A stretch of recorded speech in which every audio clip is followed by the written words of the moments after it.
Hello everyone, this is Sapna and welcome to my YouTube channel. Hope you are doing very well and let me know guys how many of you are excited for today's session.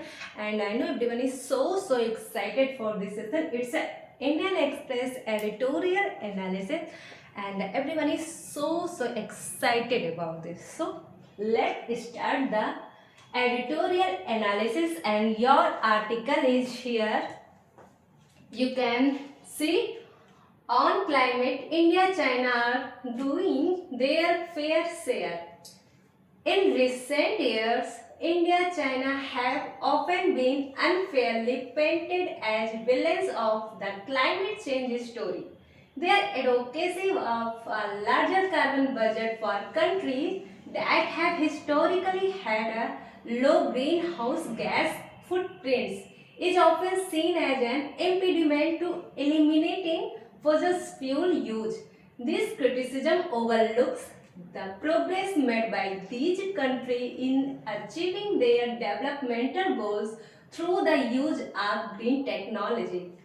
देखिए, जब हमें कोई भी passage दिया होता है और लेंदी होता है तो हम सबसे पहले क्या करते हैं, उस पैसेज को यहाँ पे आपकी एडिटोरियल है तो पहले हम स्कीमिंग करना सीखेंगे कि हम अपने पैसेज को, हम अपने पैराग्राफ को कैसे स्कीम करें। तो सबसे पहले हम स्कीम करते वक्त पहले हम अपने पैसेज को पढ़ते हैं, रीड करते हैं और फिर ये भी देखते हैं कि हमारा पैसेज, हमारा जो हमारा जो यहाँ पे एडिटोरियल है तो एडिटोरियल कौन से टॉपिक के ऊपर किसकी बात हो रही है, तो इसे बोलते हैं skimming. Now discuss the vocabs and the grammar of the editorial. And here you can see on climate India China, your subject is plural. That's why your auxiliary verbiage are doing. India China are doing their fair share. क्या है? India China this sentence in present continuous tense. I hope कि आप समझ रहे होंगे कि आपकी जो फर्स्ट लाइन है, India China are doing their fair share, आपका सब्जेक्ट हो गया, आपकी ऑक्सिलरी वर्ब आर हो गई, मेन वर्ब में क्या हो गया? आईएनजी। ये आपकी प्रेजेंट कंटिन्यूअस, आफ्टर दैट आपका object their fair share. Here you can say, in recent years, India, China have often been unfairly painted as a villains of the climate change story. India, China, again your plural subject. That's why you have used क्या? Plural auxiliary verb. After that, often been, और क्या है ये? been आपका have been, verb की third form unfairly आपका adverb, जो verb को क्वालिफाई करे या डिफाइंड करे। Painted again additional sentence, painted as a villains of the climate change story. Again their advocacy of a larger carbon budget for countries that है। अब आप ये बताओ, ये आपका डैट क्या है? यहाँ पे डैट जो है आपका रिलेटिव प्रोनाउन है डैट, और ये है कौन सा सब्जेक्ट को बता रहा है? ये है कौन से सब्जेक्ट से एग्री कर रहा है? तो ये फॉर के बाद से जो आपका ये कंट्रीज है ना, ये उसकी बात कर रहा है। That have historically had a low green house gas footprint is often seen. और ये देखो आपका सेंटेंस कैसे पैसिव वॉइस में जा रहा है, क्योंकि पैसिव वॉइस इज ऑफन क्या होता है? पैसिव वॉइस मीन्स इजामैर आर के बाद से आपका वर्ब का थर्ड फॉर्म, तो सेम एज एन इम्पेडिमेंट। आपका इम्पेडिमेंट क्या होता है? आपका जो फर्स्ट वोकैबुलरी है दैट इज योर इम्पेडिमेंट। क्या होता है आपका इम्पेडिमेंट? ये जो आप देख पा रहे हो इम्पेडिमेंट, ये आपकी फर्स्ट वोकैब हो गया, मीन्स बाधा।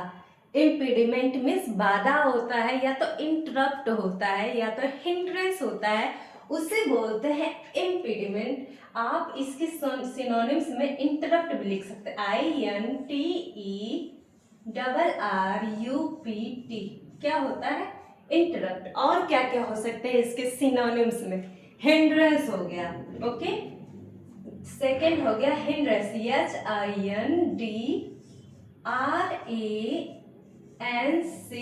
हिंड्रेंस हो गया, ओके। इम्पीडिमेंट के बाद से क्या था? To eliminating fossil fuel use. आगे क्या है? fossil fuel use, but this criticism overlooks the progress made by these country in achieving।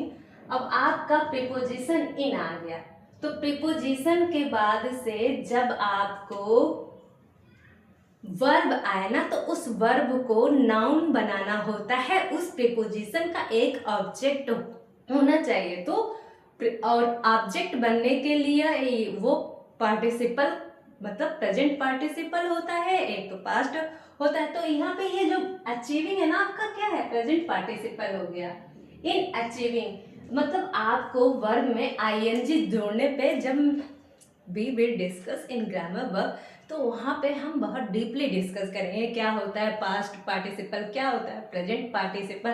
तो इनके बाद से जब भी प्रीपोजिशन आएगा ना, तो उसके बाद से ये नाउन फॉर्म में अपना ऑब्जेक्ट लेकर, दैट्स वाई यहाँ पे इनके बाद से आप जो देख रहे हैं ना अचीविंग, ये एक वर्ब है, इस वर्ब को नाउन बनाया गया है आईएनजी जोड़ के। In achieving their developmental goals, in their developmental goals, आप देख सकते हो डेवलपमेंट आपका क्या हो जाएगा? आपका नाउन हो जाएगा। और हमें यहाँ पे गोल्स को डिफाइन करने के लिए क्या होना चाहिए? डेवलपमेंट को हमें एडजेक्टिव बनाना है, तो डेवलपमेंट को हमें एडजेक्टिव बनाने के लिए एल जोड़ देना है, जिसकी वजह से ये वर्ड आपका एडजेक्टिव हो गया। नाउ ये गोल को डिफाइन कर सकता है, क्योंकि डेवलपमेंटल आपका क्या हो गया? एडजेक्टिव हो गया। Through the use of green technology, the global watchdog carbon brief latest data released earlier this week showed that India and China stewarded। क्या होता है? पहले देख लो वॉच डॉग क्या होता है। आपका जो वॉच डॉग होता है, ये वॉच डॉग क्या होता है? मीन्स निगरानी करना। क्या करना है?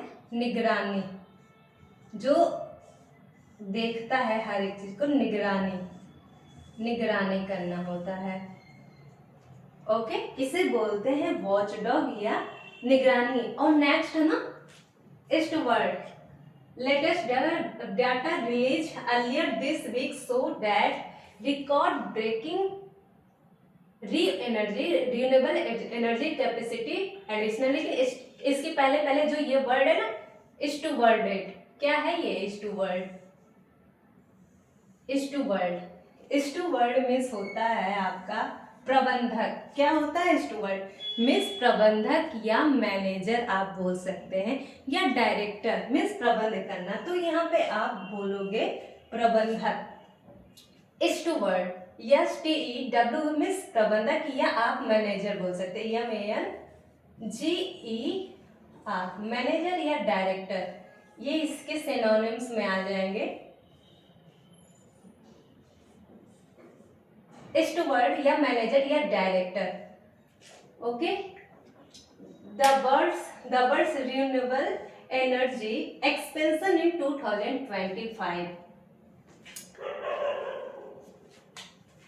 record breaking renewable energy capacity addition led to fall in coal power generation in the two countries for the first time in 50 years. China achieved this feat even as its electricity demand increased approximately 5 times compared to 2024, while India is on track to become the second largest renewables market in the next 5 years.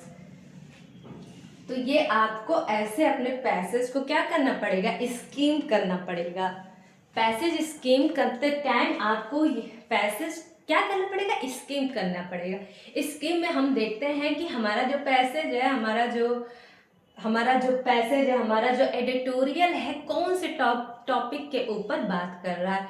फिर ये हम जब पहचान लेंगे तो हमें इससे कोई भी क्वेश्चन जब मिलेगा ना तो उसका आंसर फाइंड आउट करने में हमें बहुत अच्छे से हम फाइंड आउट कर सकते हैं। फाइंड आउट करने में कोई भी किसी प्रकार की हमें कोई भी दुविधा का सामना नहीं करना पड़ेगा। इम्पेटस क्या होता है आपका? इम्पेटस मीन्स इंकरेजमेंट, किसी को प्रोत्साहन करना, उसे बोलते हैं इम्पेटस। IMPTUS। एक्सट्रोवर्ट आप देख लिए मीन्स प्रबंधक या मैनेजर या डायरेक्टर आप बोल सकते हैं। Come to the next vocabulary.